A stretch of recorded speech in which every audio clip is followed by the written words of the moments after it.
শুরু করছি ইলমা বেহরোজের উপন্যাস আমি পদ্মজা।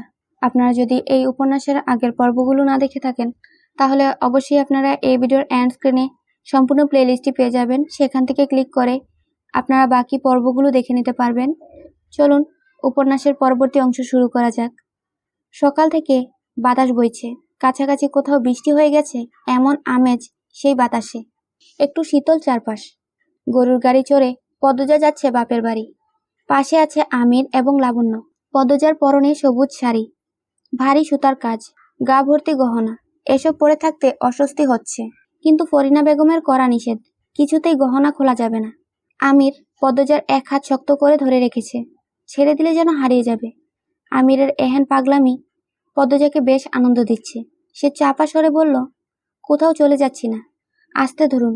আমির চটপট করে নরম স্পর্শে পদ্মজার হাত ধরল। পদ্মজা বলল, মনে আছে তো কি বলেছিলাম? কি? সঙ্গে সঙ্গে পদ্মজা হাই হাই করে উঠল। অমনি ভুলে গেছেন? আমির শূন্যে তাকিয়ে মনে করার চেষ্টা করল। সকালে ঘুম ভাঙার পরে দেখল পদ্মজা নতুন শাড়ি পরে দাঁড়িয়ে আছে। আমির মিষ্টি করে হেসে ডাকল, এদিকে এসো। পদ্মজা ছোট ছোট করে পা ফেলে আমিরের পাশে দাঁড়ায়। আমির খপ করে পদ্মজার হাত ধরে বিছানায় বসিয়ে দিয়ে বলল, কখন উঠেছ? যেভাবে টান দিলেন ভয় পেয়েছি তো।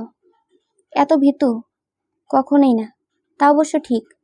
উঠুন, আম্মা আপনাকে ডেকে নিয়ে যেতে বলেছেন। কেন? জরুরি দরকার নাকি? আমি জানি না। উঠুন আপনি।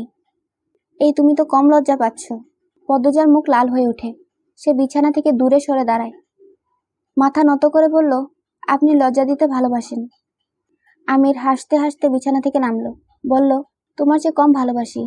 আচ্ছা, তুমি কবে ভালোবাসবে বলো তো? পদ্মজা পূর্ণ দৃষ্টিতে আমিরকে দেখল। আমির আবার হাসল।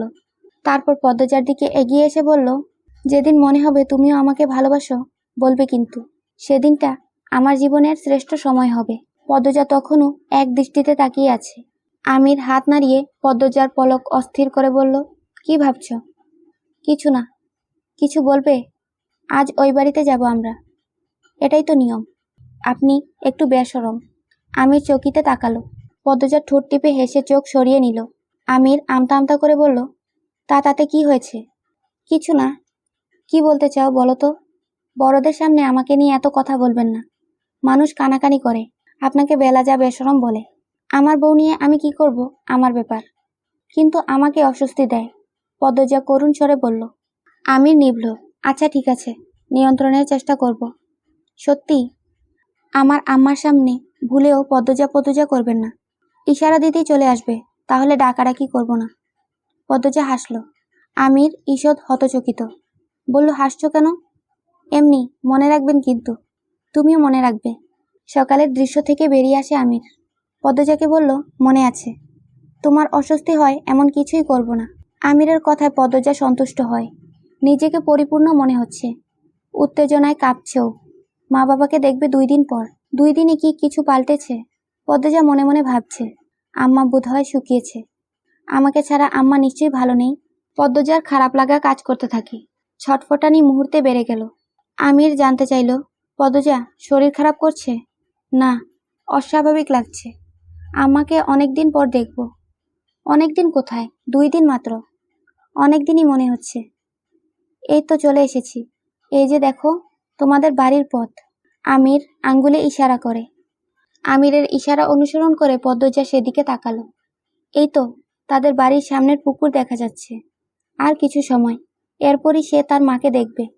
পদ্মজা অনুভব করে তার নিঃশ্বাসের গতি বেড়ে গেছে, হৃৎপিণ্ড লাফাচ্ছে। সে আমিরের এক হাত শক্ত করে ধরে সেদিকে তাকিয়ে রইল। হেমলতা নদীর ঘাটে মোর্শেদের সাথে কথা বলছেন।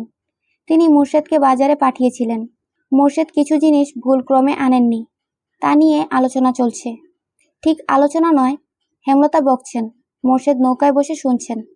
তিনি কথা বলার সুযোগ পাচ্ছেন না। হেমলতা নিঃশ্বাস নিতে চুপ করেন। তখনই মোর্শেদ বলেন, এখনই যাইতাছি, সব লইয়া হেরফর আইয়াম। এখন গিয়ে হবেটা কি বলতো? হঠাৎ ওরা চলে আসবে, আমি যাইয়াম আর আইয়াম। বলতে বলতে মোর্শেদ নৌকা ভাসিয়ে দূরে চলে যান। হেমলতা ক্লান্তি ভরা দৃষ্টি নিয়ে স্বচ্ছ জলের দিকে তাকিয়ে থাকেন।